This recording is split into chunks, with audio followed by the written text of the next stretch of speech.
എന്താ അമ്മ ഉണ്ടാക്കുന്നത്? ഇന്ന് തക്കാളി ചോറ്. ഓ അപ്പം ഇന്ന് രാത്രി തക്കാളി ചോറല്ലേ?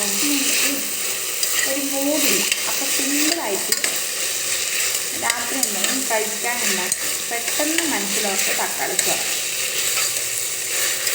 അപ്പം ഇനി ചോറ് അരി ഇടാൻ നേരം. ഓക്കെ. പിന്നെ അമ്മ മസാല ഇട്ട പറയാൻ വേണ്ടി മറന്നു. ശരിയാ, മറന്നുപോയി. ഇതിൽ മുളക് പൊടി, മഞ്ഞൾപ്പൊടി, കുറച്ച് ഗരം മസാല. അത് മുളക് പൊടിയൊക്കെ അവരവരുടെ ആവശ്യത്തിന് ഇടാം കേട്ടോ. ഇവിടെ എല്ലാവർക്കും എരിവ് കുറവ് മതി, അതുകൊണ്ട് ഞാൻ കുറച്ച് ചേർത്തിട്ടുള്ളൂ. ഓക്കെ.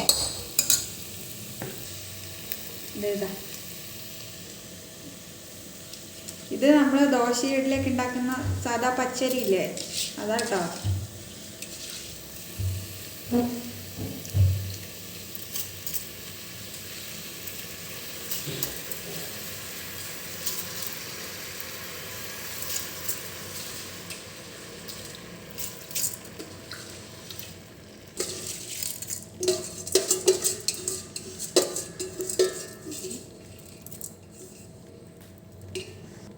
ഇതിപ്പോൾ 2 ഗ്ലാസ് പച്ചരി ഉണ്ട് കേട്ടോ.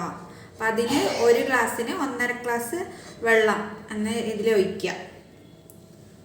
ഓക്കെ, അങ്ങനെ ഒഴിക്കാൻ പോണേ. 1/2 ഗ്ലാസ് വെള്ളം അതിൽ ഓൾറെഡി ഉണ്ട്. ഞാൻ വെള്ളം അരി കഴുകിയിട്ട് പിന്നെ ഊറ്റി മാറ്റി വെച്ചിട്ടില്ല, അല്ലാണ്ട് തന്നെ ഇടുക ചെയ്ത്. അപ്പം അരിയിലുള്ള വെള്ളം കുറച്ച് അതിലായിപ്പോയി.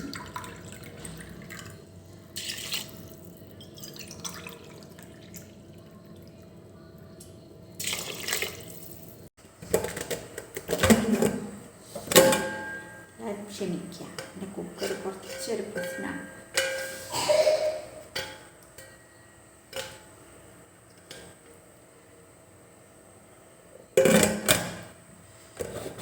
ഓക്കെ. അപ്പം എത്ര വിസിലാണ് അമ്മ ഇതിന്? ഇതിപ്പം ഒരു വിസിലടിച്ചിട്ട് അതിൻ്റെ ആവി പോയതിന് ശേഷം തുറക്കാം. അപ്പം വിസിലെല്ലാം വന്ന് തക്കാളി ചോറ് സെറ്റായിട്ട് കാണും. സെറ്റായി. അപ്പം ഇനി ചമ്മന്തിക്ക് വേണ്ടി തേങ്ങ ചിരവാൻ പോവാണ്. അപ്പോഴത്തേക്ക് ഇതേ കുക്കർ വിസിലടിക്കാനായിട്ടുണ്ട്.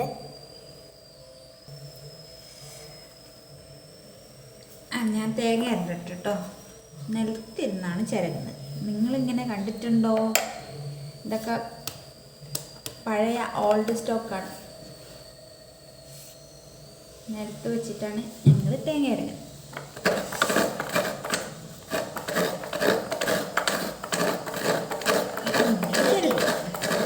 കുക്കർ വിസിലടിക്കും ഞാൻ പറഞ്ഞു. അപ്പോഴത്തേ ഞാൻ കുക്കർ ഓഫാക്കിയിട്ടുണ്ട്. തുറക്കുവാണേ, ഇതിൻ്റെ ആവിയെല്ലാം പോയി. തക്കാളി ചോറ്. ഓ അമ്മ കാണാൻ തന്നെ രസമുണ്ടമ്മ. അപ്പം തിന്നാൻ നല്ല സ്മെല്ലും വരുന്നുണ്ട് കേട്ടോ. നല്ല സ്മെല്ലും വരുന്നുണ്ടമ്മ. ഓരോ അരിക്കും ഓരോ വേവായിരിക്കും, ഓരോ ടൈപ്പ് ആയിരിക്കും കേട്ടോ.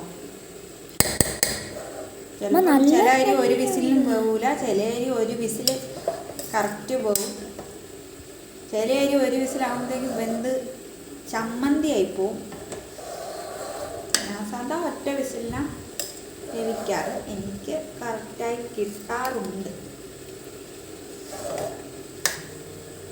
ഇത് അമ്മ ചമ്മന്തിക്ക് വേണ്ടിയിട്ട് തേങ്ങയും ഉള്ളിയും കാന്താരിയും ഇനി ഉപ്പും ഇട്ട് അമ്മ ചമ്മന്തി ആക്കിയിട്ട് കാട്ടിത്തരാം. അപ്പോൾ ഇതേ എല്ലാം ഫുള്ള് തക്കാളി ചോറും റെഡിയാക്കി ചമ്മന്തിയായി. അങ്ങനെ ഇനിയിപ്പോൾ ഞങ്ങൾ രാത്രിത്തെ ഫുഡ് കഴിക്കട്ടെ.